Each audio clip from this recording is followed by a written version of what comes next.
Well, first, I'd like to tell the people of Belgium, welcome to Chicago. We are the home of the Haymarket that started the whole International Labor Day, and I'm president of the Illinois Labor History Society. And we are we have visitors from all around the world to visit the Haymarket sites that began May Day, the start of May Day. And I also work for a union, the American Federation of State, County, Municipal Employees, and we've long time been for what we call healthcare reform, which is that every citizen should be guaranteed healthcare. It's a travesty. It's that the richest nation on earth is probably 39th in the world in healthcare and infant mortality, and that people don't have access to adequate and inexpensive healthcare like they do in almost virtually every industrialized country in the world. So we're excited about trying to pass healthcare, get some kind of system, whether it is single payer or public option, but something that guarantees healthcare for all Americans. It'll make us a better nation and be better friends with everybody around the world. And what do you think about the opposition? Why this big opposition? Because for us Europeans it seems so basic right to have healthcare. America is dominated by a corporate agenda. In other words, corporations really, in so many ways, run the country, and it's an industry-run health insurance system. It's a system that insurance companies profit from healthcare, and the lobbying and the money involved in that has taken it out of the hands of the people.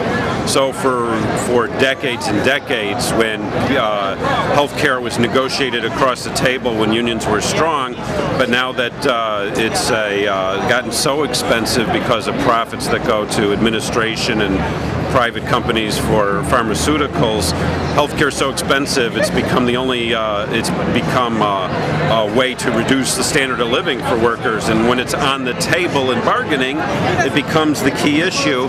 So it's now impossible to negotiate as fair wage because we're bargaining over health insurance. It's a mechanism to give profits to corporations, and their stranglehold on this, and even politicians, is why you're seeing the opposition. And they're spending millions of dollars a day now to lobby against healthcare reform. I went to the strike from the workers of SK Tool, yes. Do you see a link between this debate on healthcare? That is the essential basis of the strike, is the company wanted to eliminate their healthcare. And the union, of course, that's like a huge wage cut. There are other concessions that they want. If we had healthcare for all Americans, this would not be an issue. Workers and unions would be stronger. And if workers and unions were stronger, then we would have a higher standard of living. Our economy would be better, and so but this has always been a struggle for corporate domination or a voice for people and workers, and that's what this struggle is about. Thank you very much. Thank you. Nice to see you. See you soon. Okay. Don't let them fall asleep on the ride up there. It's not fair to the other person driving.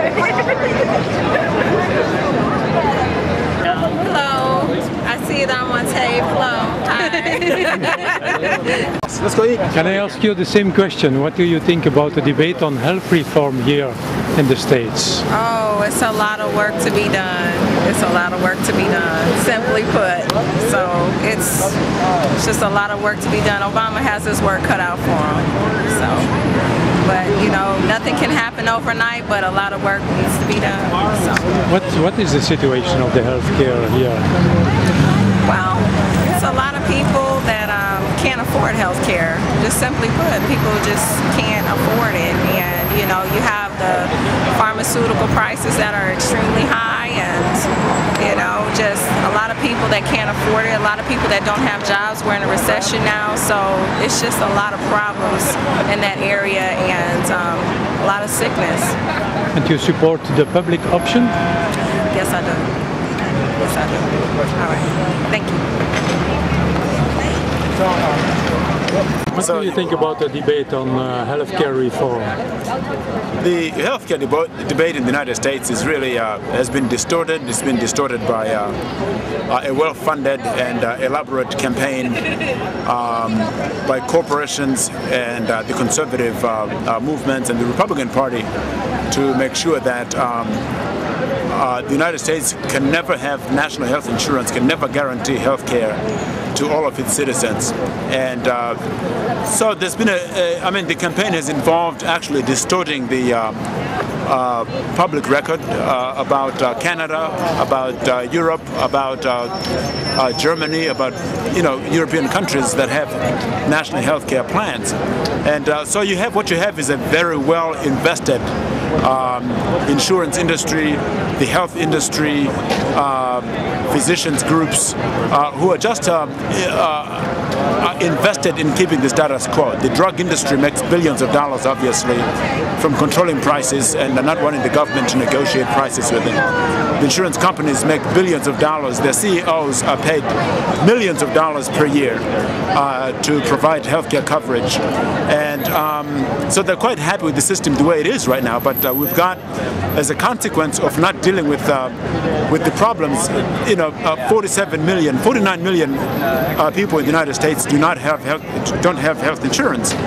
But part of what's raising the cost is that those 47 million, 49, depending on which number you pick, are actually getting some of the most expensive health care that there is.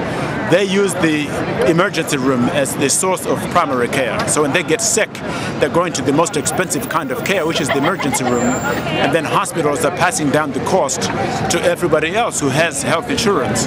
So the mindset here that people have is that somehow keeping other people uninsured helps to keep costs down.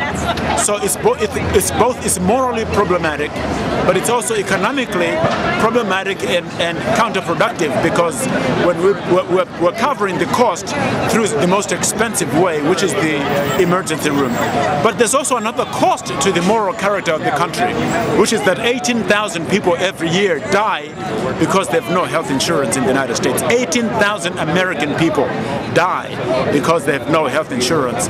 And that's a blot on the moral character of the United States. And this is what the Republican Party, this is what the conservative movement, this is what the drug companies, this is what the insurance companies have failed to own up to. They're okay with a system that allows 18,000 people to die because they have no health insurance.